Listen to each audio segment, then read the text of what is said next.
It is not often that you have an introductory news conference for a second-round pick who was the 55th selection overall, especially one that averaged less than 5 points per game in college, undersized. Usually you try to run from that. You don't want to celebrate it. You're a little embarrassed. Like you drafted the guy because his dad plays for the teams running the team. He's the GM by proxy.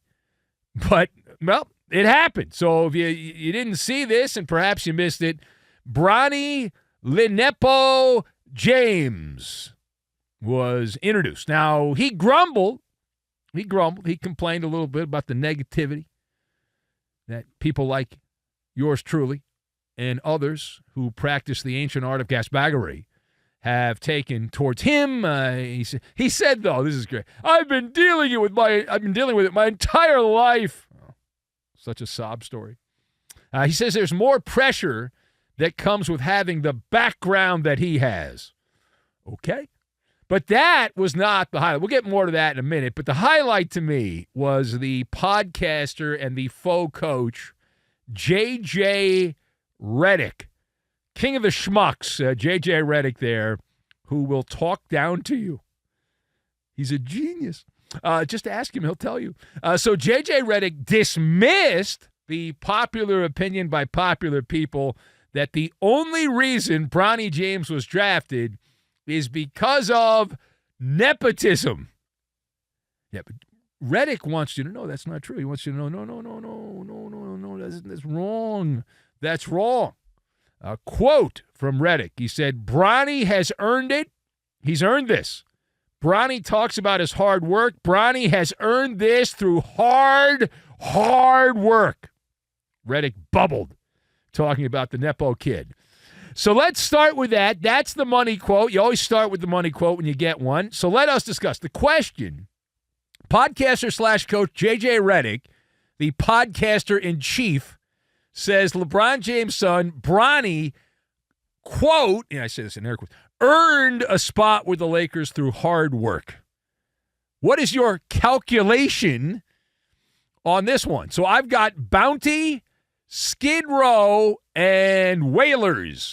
And we will combine all of these things together, and we will go on quite the adventure is what we're going to go on. So, jjredick, we know from previous conversations, he's a big math guy.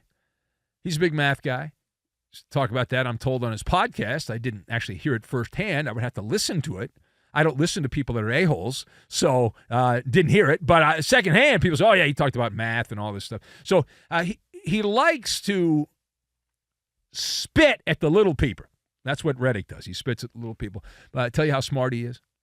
On this quote, though, you don't have to be some Mensa member. You can be one of the great unwashed like you and I are and understand that on this one, it is a dead giveaway that jjredick is a toady.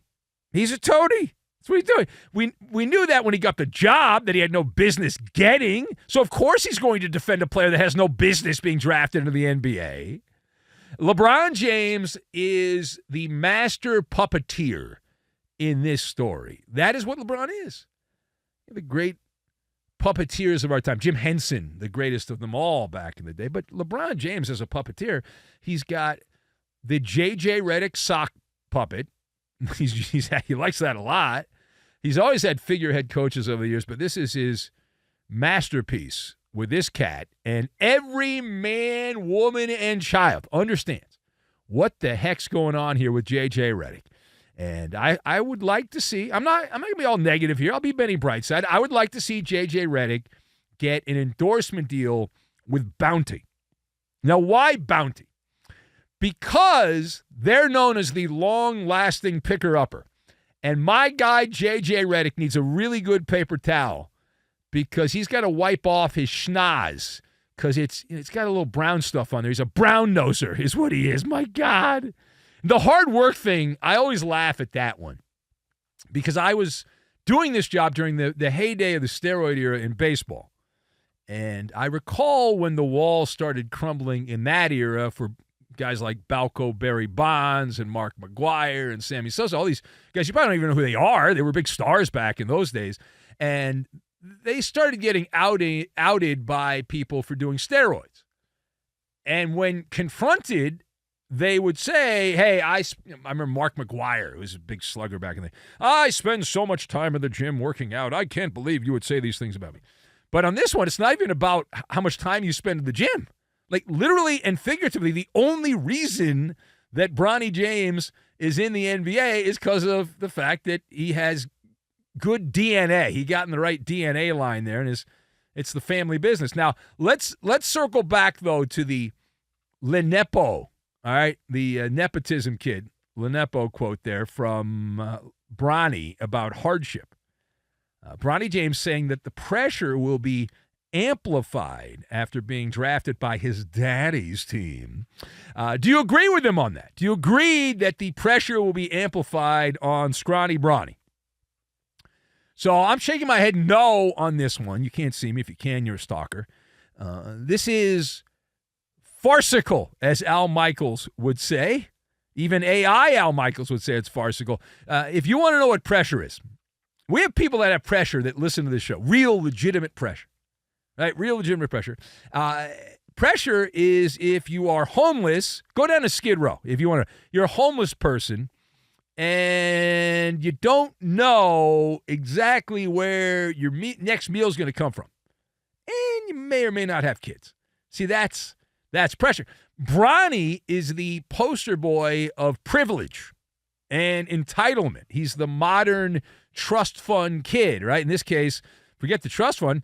You get that later, but now you get the NBA contract and all that, the Nepo baby. Man alive, a dime a dozen. I realize everyone's doing it. Okay, so that doesn't matter. We're picking on Bronny James right now. Dime a dozen in sports and entertainment.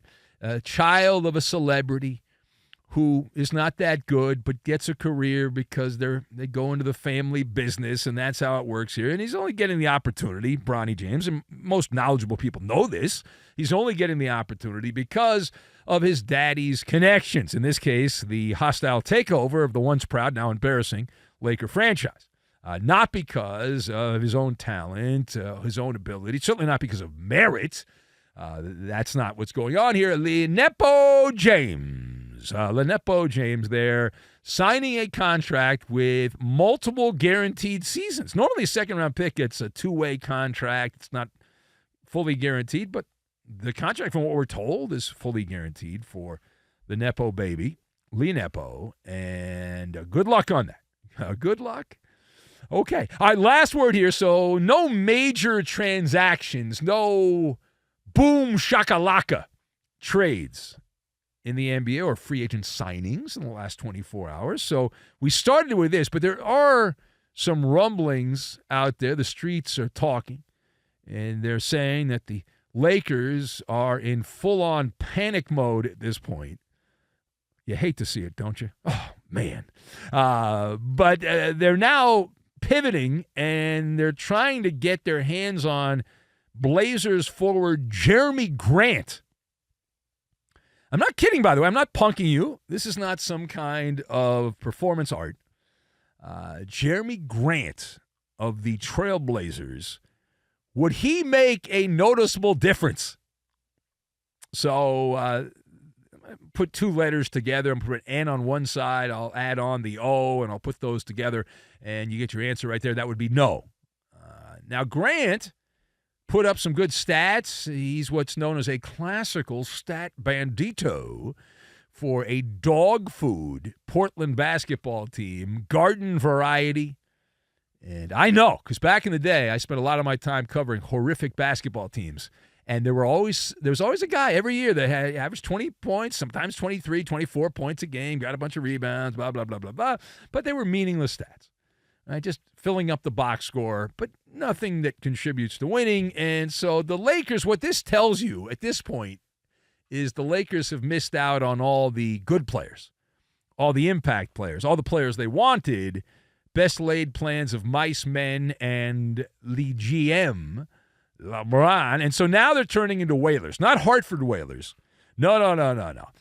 Imagine in your head here, there is a beached whale in Santa Monica, right? A big beached whale there in Santa Monica. And the Lakers have decided we're going to put some deck chairs on that beached whale. We're going to move them around and wait for the inevitable explosion when blubber goes in the air everywhere. And now it's not all bad. Every show needs a court jester. And for the Lakers, this is the clown show. So it's kind of cool.